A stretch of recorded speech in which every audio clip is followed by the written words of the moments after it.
welcome back. We are live, ladies and gentlemen. I am one of your co-hosts, Blake Ruffino. Alongside me, I can't say it because, Joe, I'm going to have to get on Notre Dame today. But the Notre Dame man, Joe DeLeone. Good afternoon, sir. How are we doing? I picked a good day not to wear any Notre Dame gear. I'm doing well. Boy, did you. Look. Hey, you know what you just said to me 5 minutes ago? We don't overreact to spring games. So you know what we're not going to do? We're not going to overreact to Notre Dame, but we will overreact to Alabama. We definitely will do that, though. It just depends who we're talking about. You can react to speed. Sadly. But hey, you ever heard the saying, feel the rhythm, feel the rhyme? Come on, man. It's bobsled time. Cool runnings. Those dudes were faster on ice than what Notre Dame's receivers are. I'm going to tell you that right now. Blake, I told you this. I told you this over text. They've never been a fast football team. They don't have any fast receivers. And they did move their fastest running back to receiver, Chris Tyree, which was a positive. But I'm not surprised that they moved slow. We'll get into it, but it's not something that surprises me. You ever try to get maple syrup out of a tree?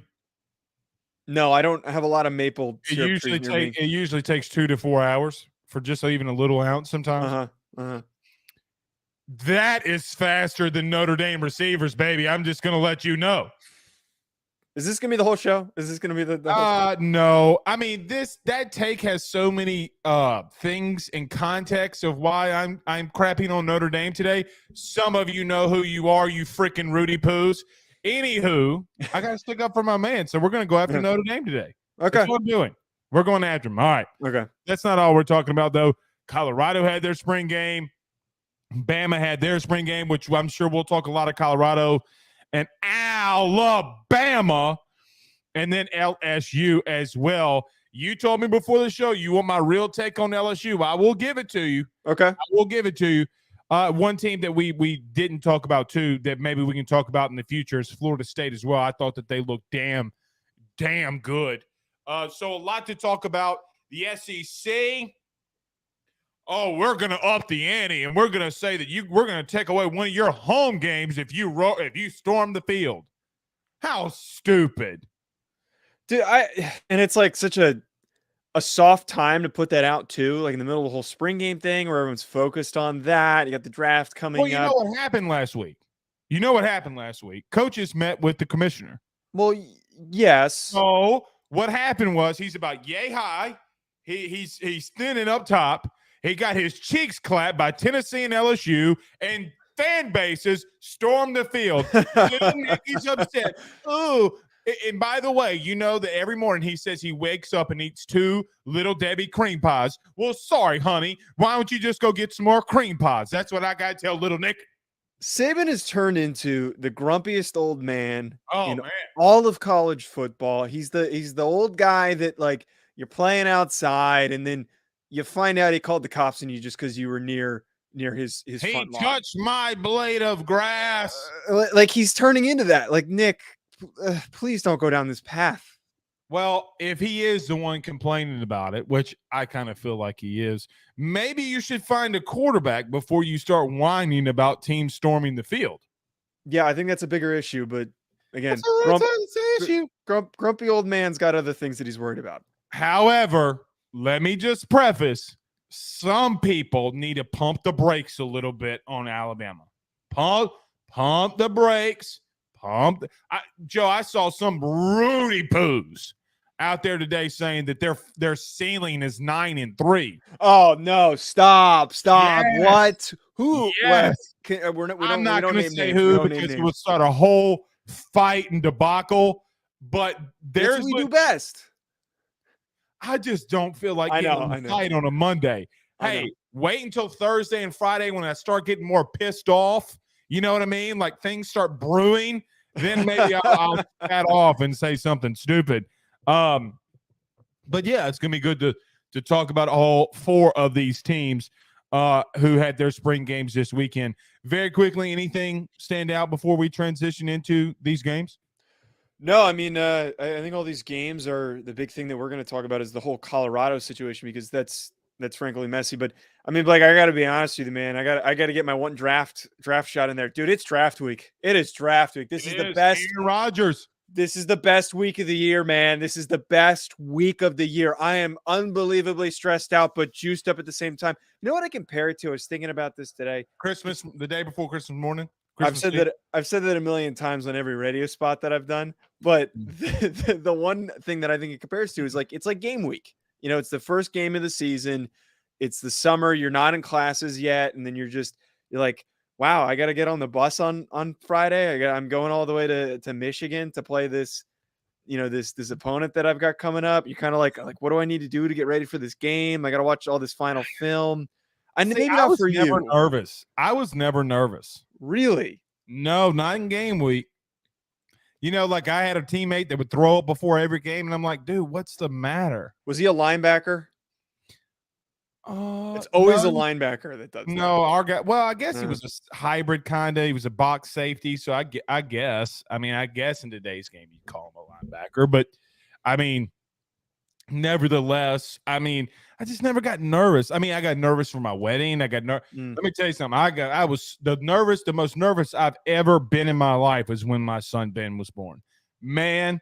They came in there and said he's going to be here in about 5 minutes. Boy, I got the bubble guts. Let me tell you, I was so nervous. I was cramping. I was like, man, y'all going to have to give me some weed, Valium, Xanax, something. I was freaking out. But yeah, I feel you. I feel you. It is Aaron. I know we don't talk NFL, but Aaron Rodgers is going to the New York Fighting Jets, not the New York Fighting Giants. What about that? What about old A-Rod making a comeback? Look, I'm just going to say this. He's better with the Jets than what he'll be with Green Bay. Oh, absolutely. Absolutely. And I don't mean to take us too far down this before we get to the break, but it doesn't feel as impactful to react to because we knew this was coming. The timing was weird. I thought it was going to be after the draft, but it's like you get the news that something was going to break 2 weeks ago from the horse's mouth. And then it's like, okay, let's just wait for this damn thing to go through. Well, I did not think that because I knew that there would be picks involved for this year. I know that they traded first picks, but even the second round pick that Green Bay is getting, that's a massive pick.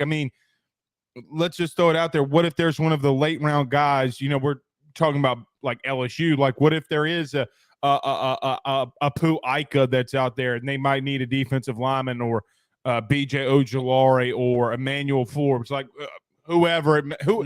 Because they never draft wide receivers that high. So, we'll see. But we're not here to talk the NFL. We're here to talk college football. So we do have a lot we need to talk about.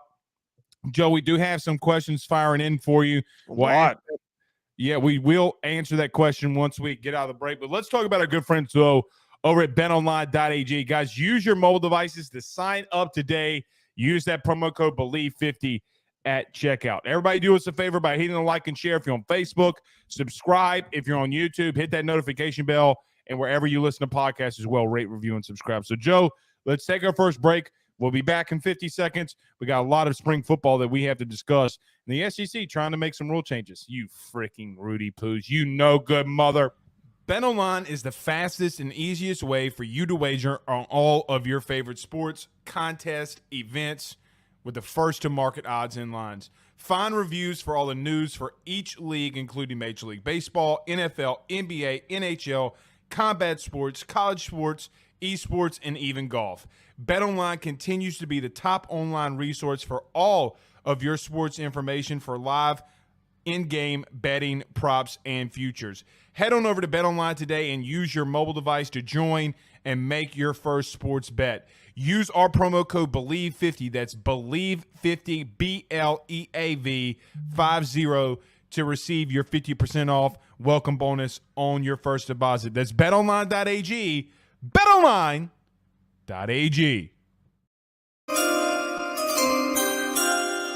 Best sound ever.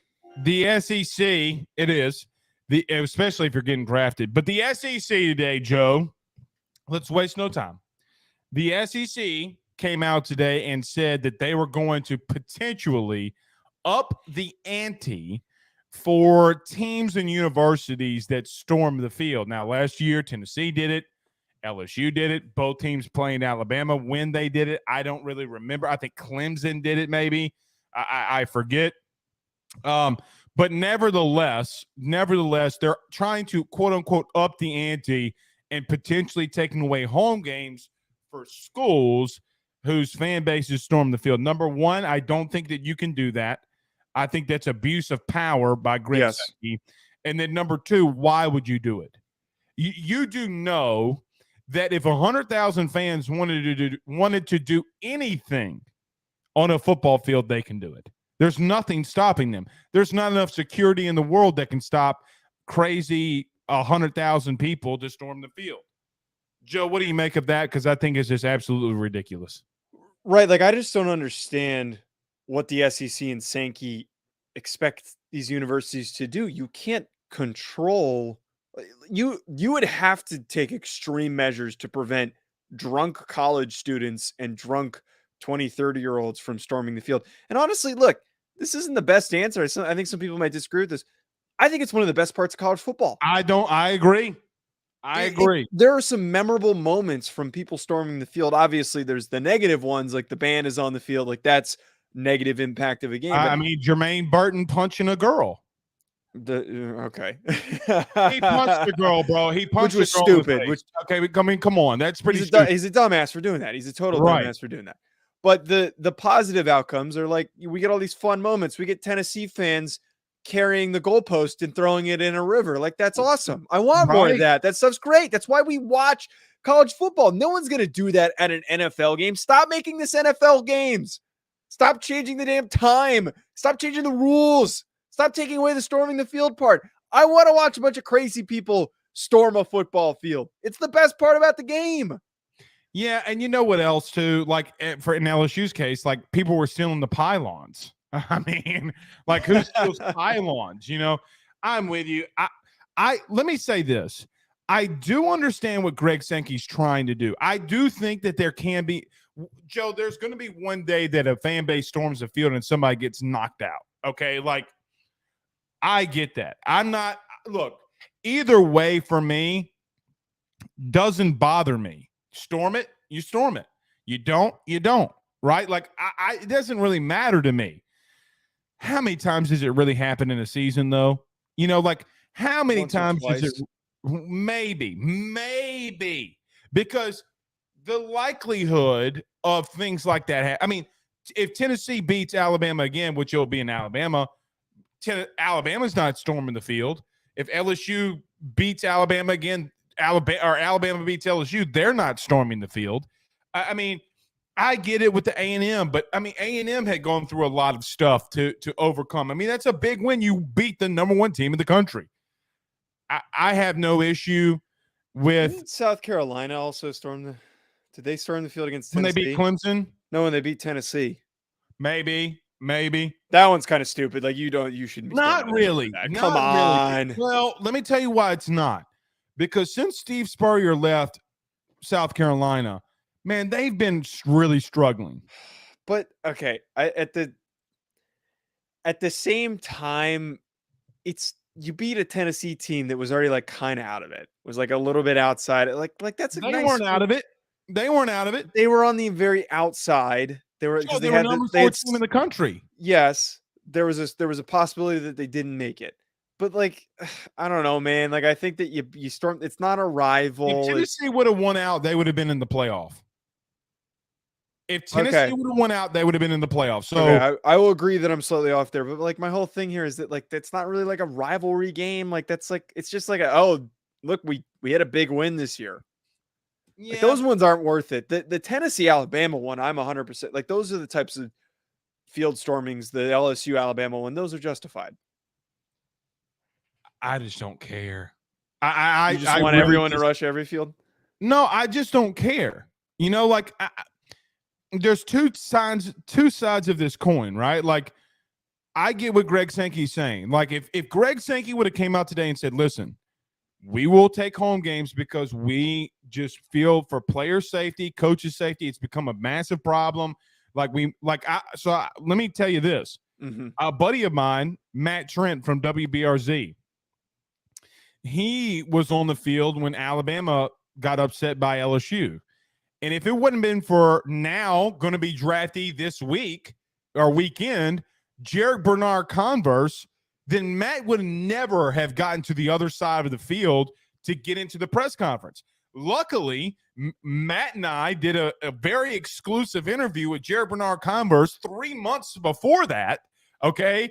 And he's like full back dive and getting shoots out of the way for our buddy Matt Trent. So I get what Sankey's trying to say, but it's so poorly timed. Let me tell you why. And before we move on, you just changed rules in college football, right?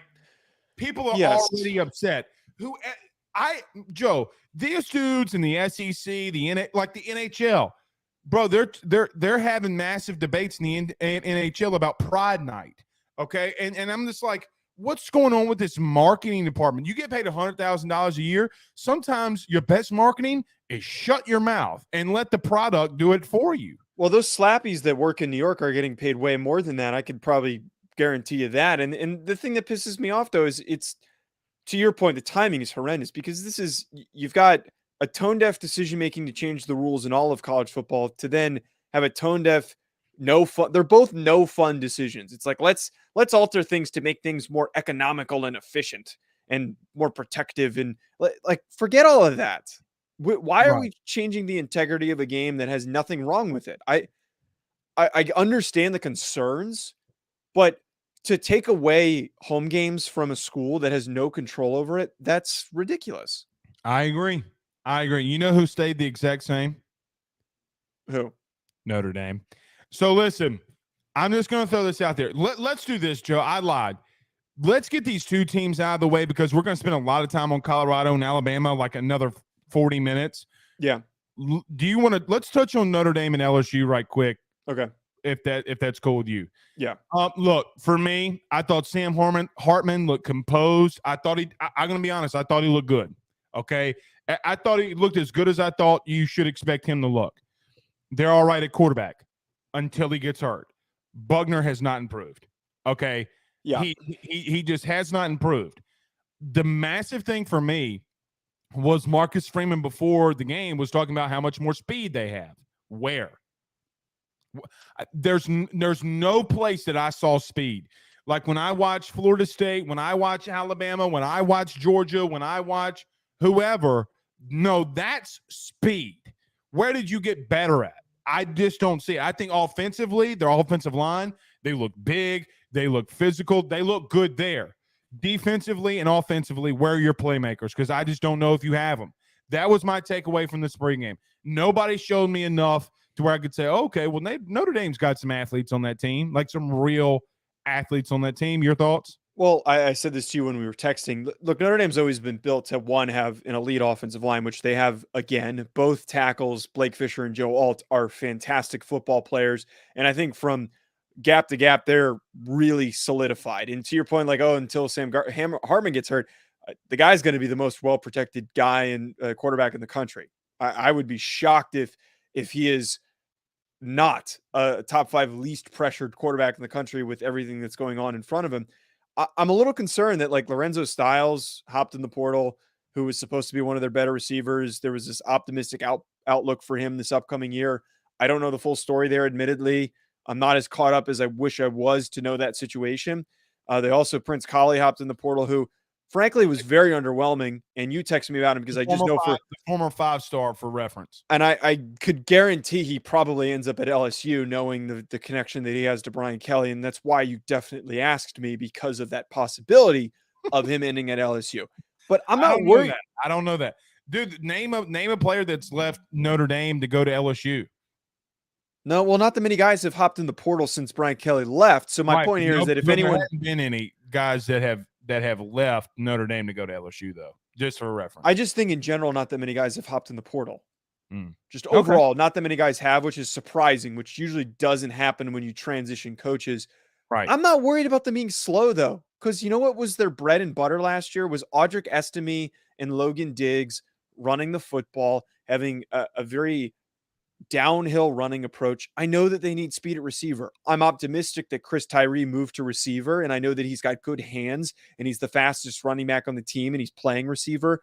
They didn't get him a lot of looks. He wasn't until really later on in the game that I saw some more opportunities for him, but I'm not worried about the speed thing, man. That's not their That's not their MO. And So, Marcus Freeman on top of that is never going to be a guy that's like, we're gonna blow the doors off everybody. We're gonna run an air raid offense. That they're just not built like that to do that.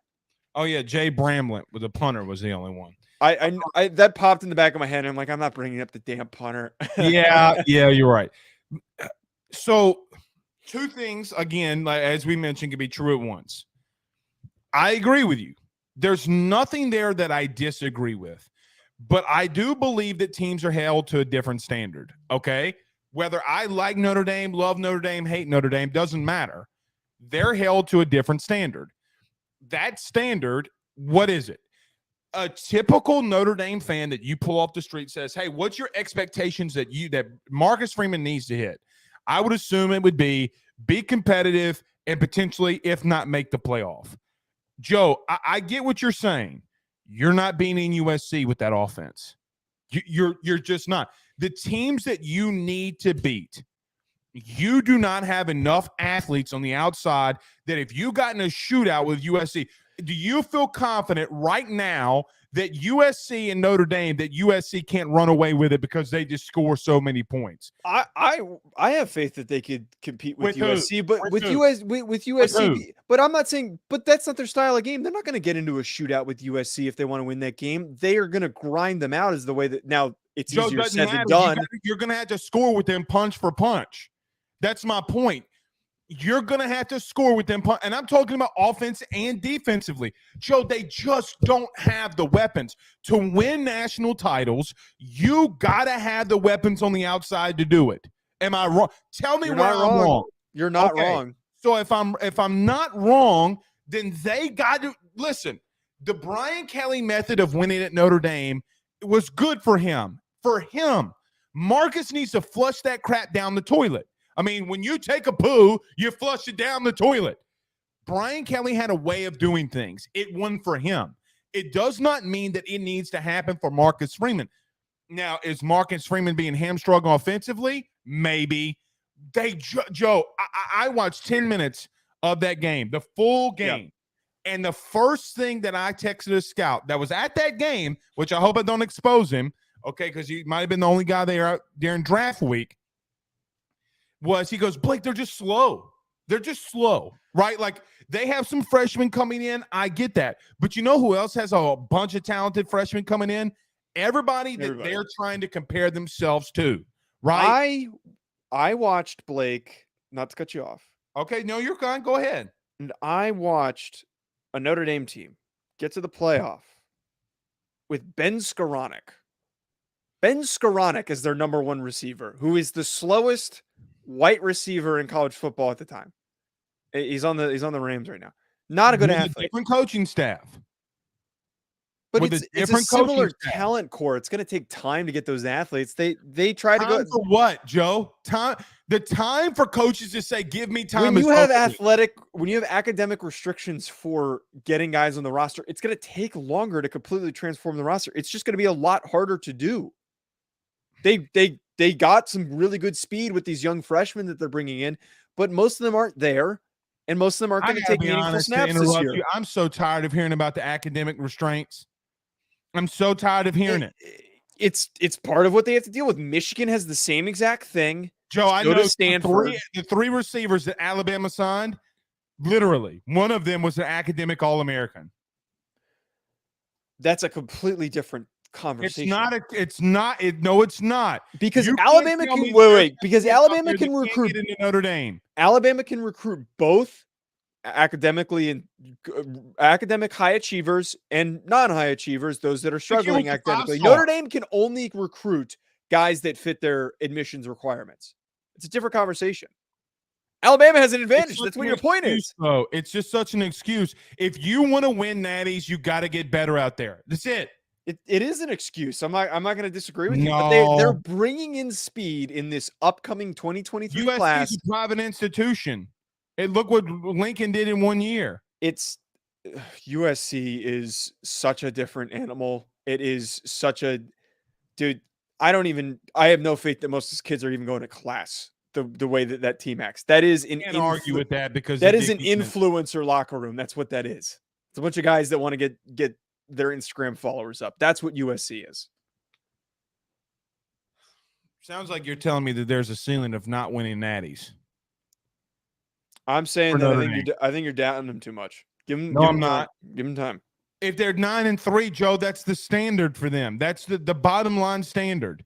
We're not talking about them being like 8-4, 7-5. We're talking about them succeeding in the playoffs for a change. I thought Marcus Freeman was a better recruiter than Brian Kelly is. If there is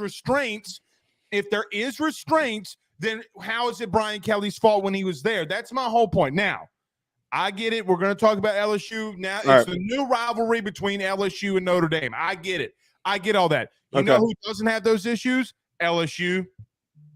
Yeah, I mean, I will say that you wanted my thoughts on this. Give me your thoughts because people are going to. Yes, they've got it. You guys have a lot of great athletes and a lot of great receivers, and you guys are going to put up a crap ton of points. We had a white boy go 70.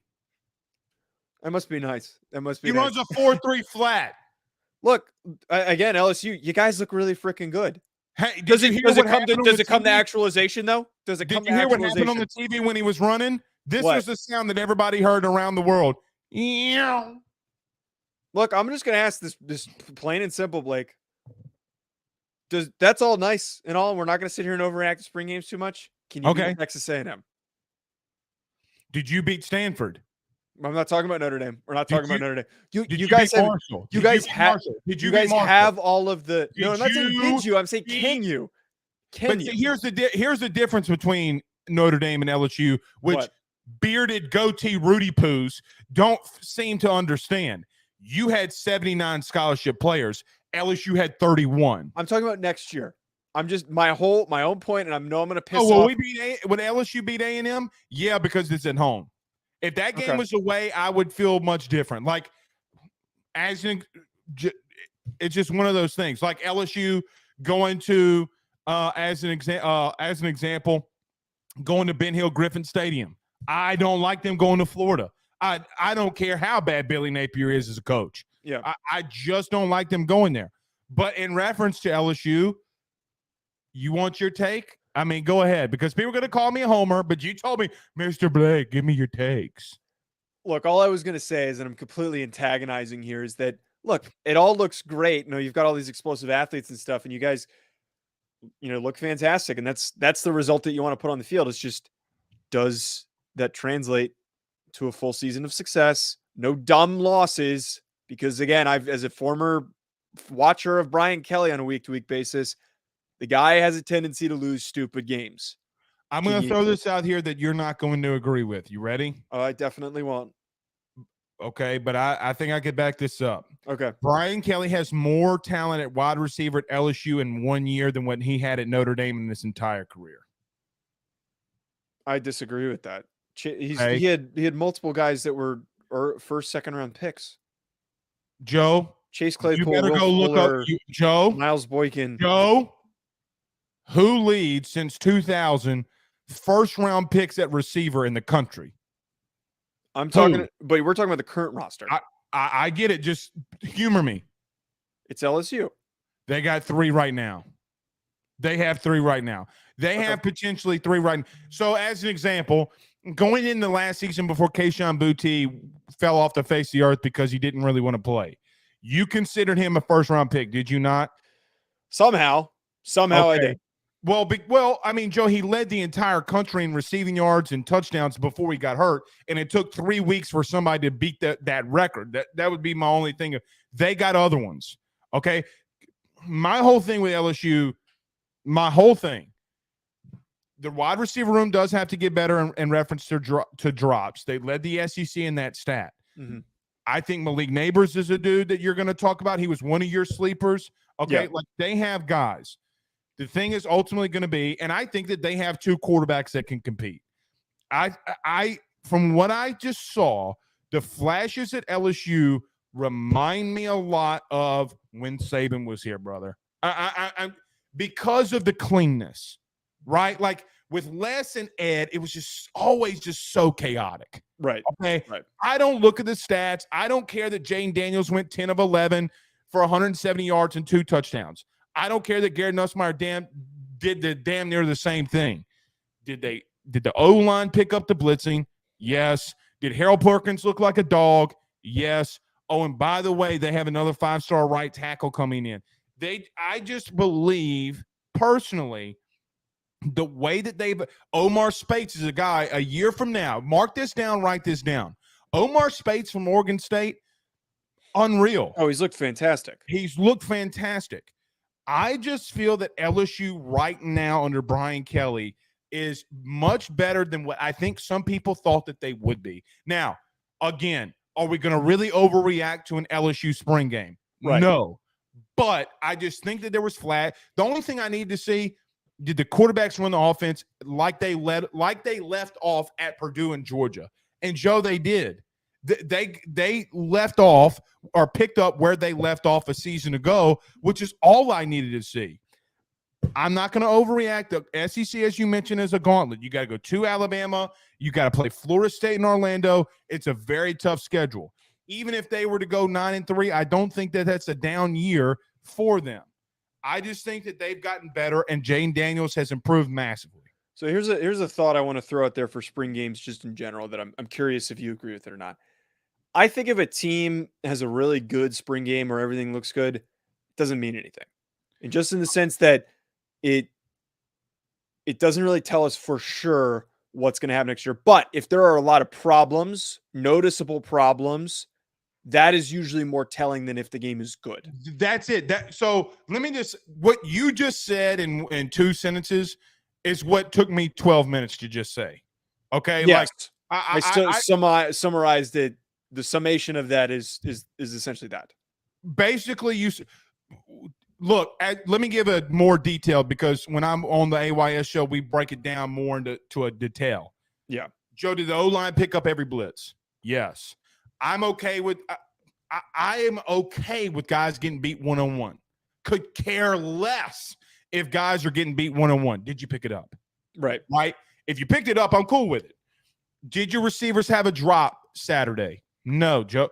In 45 passing attempts, they didn't have a drop. Not one.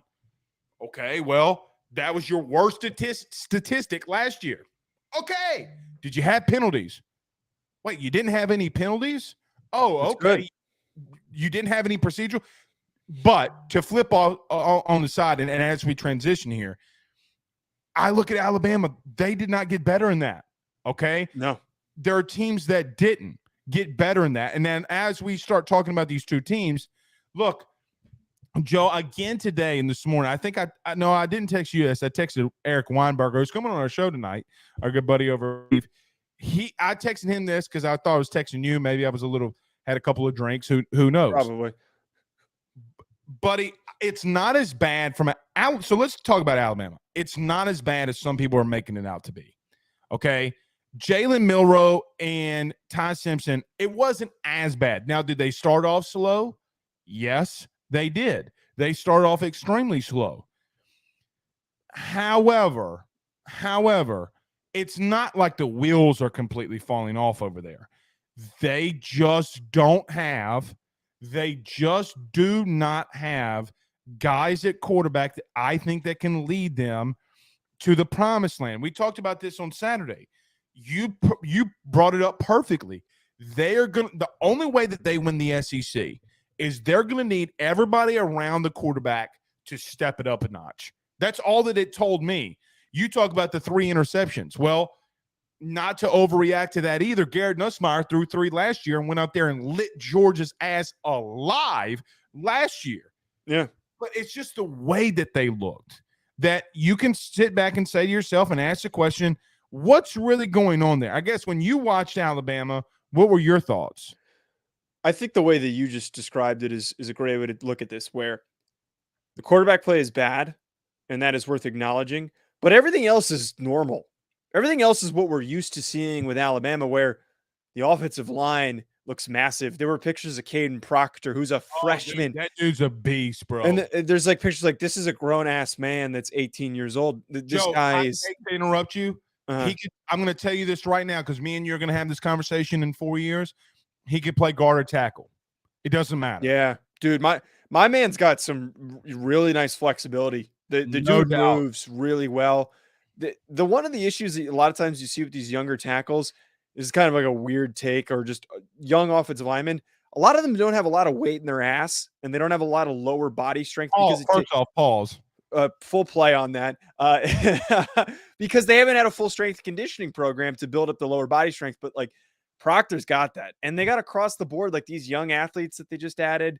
Caleb Downs looked really good, and then just they're not going to miss a step. They're not going to miss a step. Athletically, they have. I think, Joe, they have 4 freshmen that could.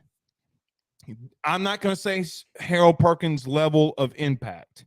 Okay, because I think it's just different. I think, Harold had to come in and do things that he had to do by necessity, some of it, not necessarily just pure overall talent, okay? But they, like you said, Downs, Proctor, they do have some guys. My ultimate question is, where do they go? Now, Tommy Rees called plays. He didn't get, overcomplicated. But when his offense started stagnating, like, brother, they're running sluggos. Right? Like they're not running quick hitches. They're not running slants. My man's out here running a sluggo. Now, I think that Jalen Milroe showed more in the 2 interceptions than what Ty Simpson did. Here's why. And why I think it could start leaning into Jalen Milroe. He was fighting for every inch, every yard. Meaning you are telling a dual threat guy to sit in the pocket. Joe, there were multiple times that he scrambled and that they blew it down. So I marked this today. Okay. I went back and watched. Okay. He had wide open lanes on 7 plays that, quite honestly, he wouldn't have thrown and would have been a first down. I just think the mobility from Jalen Milroe is something that we're not talking about at the current moment. And from what Tommy Rees wants to do, Joe, he ran 45 yards on a zone read and nobody could catch him. Right? Like, those are just things. And if Bama is truly getting back to the simple nature of what we saw from Saban in the past, I think they go to him. And I will tell you, to anybody that will listen to me, if he gets open in the open field, he's not getting caught. He's not getting caught. I promise you that. Problem is, you're going to play him to run, and you're going to play man-to-man on the outside because you don't trust him as a passer, and that's how teams will. And I even think they're going to do a lot of the same things for Ty Simpson. If I'm Texas and I'm Sarkisian, I am licking my chops. I'm going to send the pressure at these quarterbacks all the live long day until you show me you can beat it. Here's my one thing, though. I don't think Tommy Rees is the right offensive coordinator to try and get Milroe involved. I just don't. And I look at here are the examples that I point to. When Jack Cohn was the quarterback at Notre Dame, who my man was a statue. The dude could not move. And it was one of the most frightening things to watch, where you saw pressure bearing down on him and you're like, oh no, he's going to get hit again. He's going to get sacked again. He's not getting out of the pocket because he's so damn stiff. Man, I'm killing on these stiff and flexibility today. Yeah, they're ripping you alive. Look, man, they're like, flip it. I see that. But that was more successful than when they tried to implement Tyler Buckner, who didn't know how to use him properly as a running quarterback. They tried to have these run-specific plays, these read option plays, weren't that successful, especially for a guy that couldn't throw. And I know that Milroe's a little bit better of a passer, but also he's light years ahead of him. He's still not great, and he's going up against better opponents, so there's concern for there. I just have this feeling that because of what has worked for Tommy Rees, who at one point himself was a very statuesque quarterback when he was at Notre Dame, that they're going to lean on that, and then he's probably going to end up picking Ty Simpson because that is what he can. First off, if you think that Saban doesn't have the ultimate say in that, you're crazy. Yeah, but I'm sure. Picking anything. Let me rephrase. I don't know if that Tommy's picking, but I'm sure at a certain point through all the practices and training camp, Ty Simpson might look a little bit better than Milroe because the offense is more designed for a guy like Simpson than it is for Milroe. Here's the interesting thing that I have for Alabama, okay? I think, like you mentioned, dude, it does not pay me to come out here and give them any flowers, okay? We're an LSU media corps on our other show. I'm going to get ripped alive behind this. They got athletes and studs. Okay, that's just the bottom line. They have dudes. They don't have a quarterback.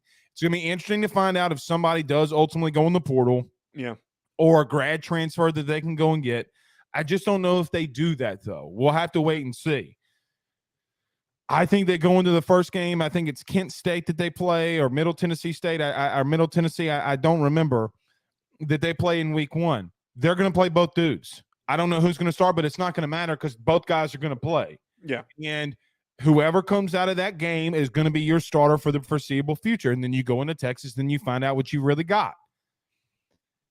Let me tell you something that is going to be a hot take that no one's going to agree with. You ready? Maybe you will. Okay. If Bill O'Brien was the OC, I wouldn't have I wouldn't have as many concerns as I have that Bill O'Brien would be the OC than Tommy Rees. I just don't think people realize how bad of a play caller Tommy Rees is.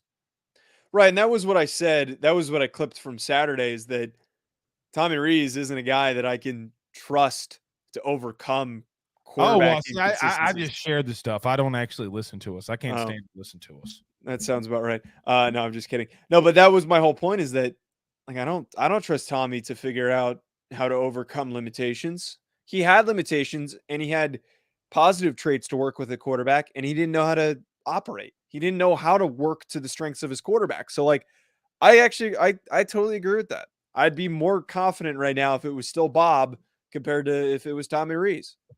I will say this. Their defense might be something serious. Oh, they're going to be freaking good. They're going to be better than last year. I think on talent, I don't know if they'll be a top 10 defense, but talent, like they might give up couple more big plays than they did last year. Talent-wise, they're going to be ridiculous. And Kevin Steele is the guy that loves to send pressure. He loves it, and he sent it. Look, kudos to him.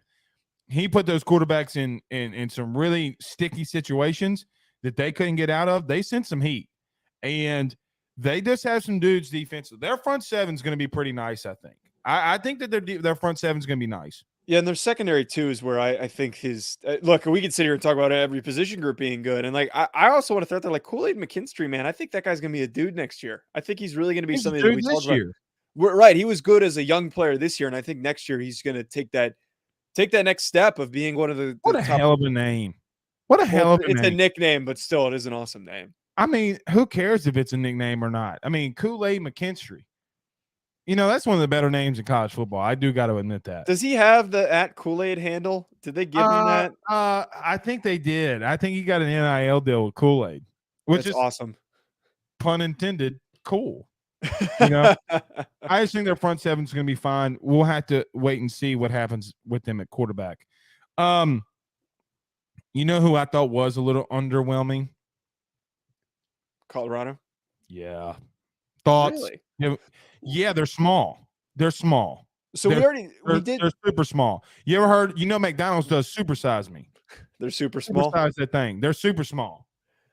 You can buy it at McDonald's. We talked about the size issues, and like that I was anticipating because we talked about this because like they brought in a lot of those guys that transferred over were coming from Jackson State, and if you ask anyone who's played FCS football and FBS, I'm not small. My left tackle played for the Rams for 5 years. He's 6'6", 320. That's rare, though. No, coming from Jackson State, though. Coming from offensive lineman we had. I'm 6'3", and I played at 290, 295. I was the smallest dude. We had gargantuans. I mean, we're having to go up against Willie Fritz's crazy ass all week.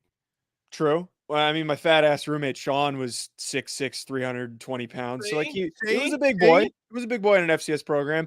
But sometimes these guys are on the smaller side that come from these FCS programs. Like Jackson State would not particularly recruit the biggest and best FCS quality linemen. Those guys go to the CAA, the Missouri Valley Football Conference teams, because that's their best shot at getting to the NFL. So I think we kind of knew that they were going to be undersized.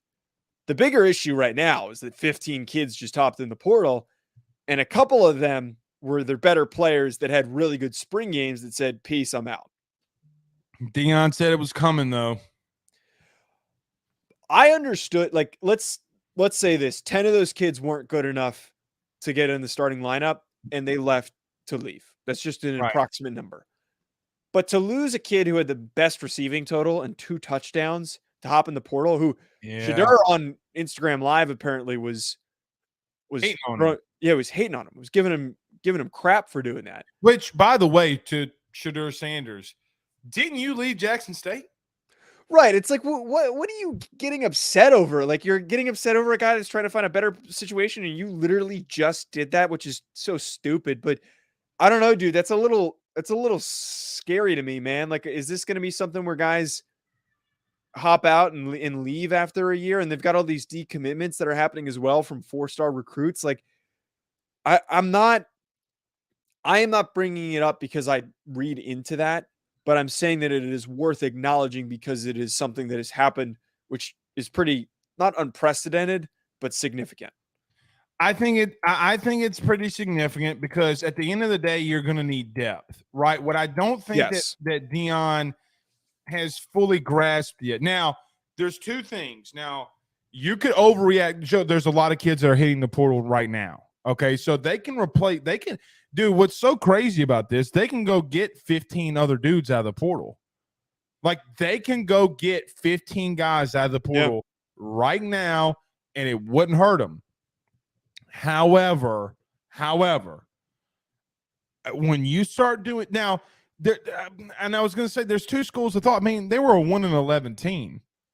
I mean, they did not have the infrastructure. They do not have the recruits. They don't have the dudes.